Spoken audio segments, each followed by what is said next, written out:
AirBlade is an extreme sports game that was developed by Criterion Games, published by SCEE, and released on the PS2 in November of 2001. Although it is an interesting sci-fi take on the skating games that were so popular during this period, reviews were quite mixed, averaging out at 7 out of 10. So what is AirBlade? Well, the short version of that answer is that it's Tony Hawk meets Back to the Future 2, and comes with all of the similar modes and features you'd expect from the notorious skating games of that time. Where this game differs, however, is that it does feature a story mode. It's an incredibly shallow story, of course, but a story nonetheless. The tale begins with our hero Ethan having his apartment raided by the evil GCP Corporation because his roommate Oscar is an employee of the GCP and his latest invention was supposed to be shut down, but instead he hid it in his apartment. This mystery invention is a hoverboard named the AirBlade, and Ethan uses it to escape the GCP and get out of the city. One of Ethan's hacker friends gets in touch to tell him that Oscar has been kidnapped by the GCP, and both of them have to work together to rescue Oscar and stop the corporation. That's all there is to the story, and in total there are 5 missions to this single player campaign that can all be completed in 3 minutes if you know what you are doing. So yeah, not a game of great depth. A skateboarding game with a hoverboard sounds fantastic on paper, but in reality it's not as exciting as you'd like. Is this a good representation of what it's like to use a hoverboard? Well, I don't know because they don't exist, but if they did, I think the developers nailed it in this regard. A hoverboard in real life would be tons of fun, but in a game in which you have objectives to complete against the clock, The trouble is, and this is going to sound incredibly redundant, is that the controls are kind of floaty. So if you're looking for a simulation of a hoverboard, great. If you are looking for a fun extreme sports game with tight gameplay that allows you to feel in complete control, then you may want to look elsewhere. Fortunately for AirBlade, its gameplay is quite forgiving, so you don't have to land on a rail perfectly to start a grind.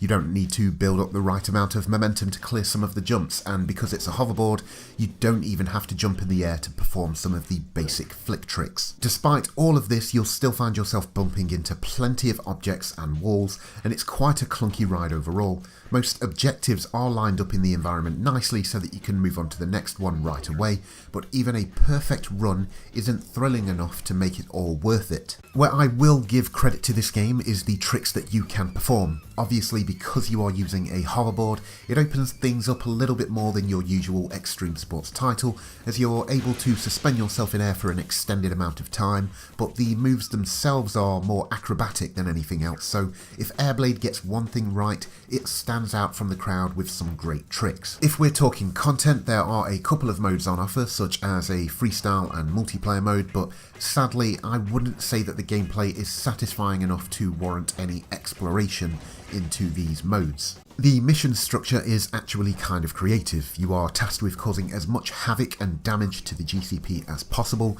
which basically means swing on this satellite, knock over this guard, or grind on this vehicle. All of these tasks are to be completed against a timer that is replenished for finishing objectives, and it all feels very similar to the old Tony Hawk games, but instead of exploring an area to find the best way to achieve 100% completion, you are instructed to tackle the exact same tasks in the exact same order every time you try the mission. In reality, leading the player through the level was probably added into the game so that the player didn't get lost or frustrated, and so that the tasks are justified by the narrative. The problem is that it makes the experience much more repetitive, especially if you get stuck on a mission for some time. An area where AirBlade does make the grade is its visuals. For a game released pretty early in the generation, I was surprised by how sharp it looked. Sure, you could argue that the areas and assets that make up the environments are very limited, being that there are only 5 missions, but what's on display does look nice. I like the design of the board and some of its effects, such as the lighting or the way it kicks up dust in some environments. The character designs are possibly the definition of a 2001 video game character, but the models are perfectly acceptable. Where the presentation does miss the mark is the cutscenes, as although they're running in the in-game engine, there is a strange motion blur going on here that I'm unsure if it's intentional, but some shots are almost unwatchable. Sound design follows suit. You could easily mistake the soundtrack for any one of the EA Sports big titles such as SSX or Sledstorm, and all of the music sounds like hip-hop remixed with an electro/light jazz soundboard. The small amount of voice acting that is on offer here doesn't stand out as good or bad really, but certainly doesn't draw you into the game anymore, so the best I can say about the delivery coupled with the sound effects is that I'm indifferent. Better hurry. They want to keep Oscar's talent at GCP, but not so bad that they wouldn't kill him and all his friends. Keep this technology under wraps. We'll see about that. I wish I could say more about this game, but just like AirBlade, this review might come across as quite shallow. The truth is, you could probably see all that you need to see with this one in less than a dedicated hour. It's a shame that a cool concept didn't get more time in development to flesh it out a bit more and provide more of a robust package. Sure, there are options for you to replay missions to beat your own high score or to compete against friends in multiplayer, but let's be honest, if you're going to invite someone to your home and dig out your PS2, are you really going to play AirBlade?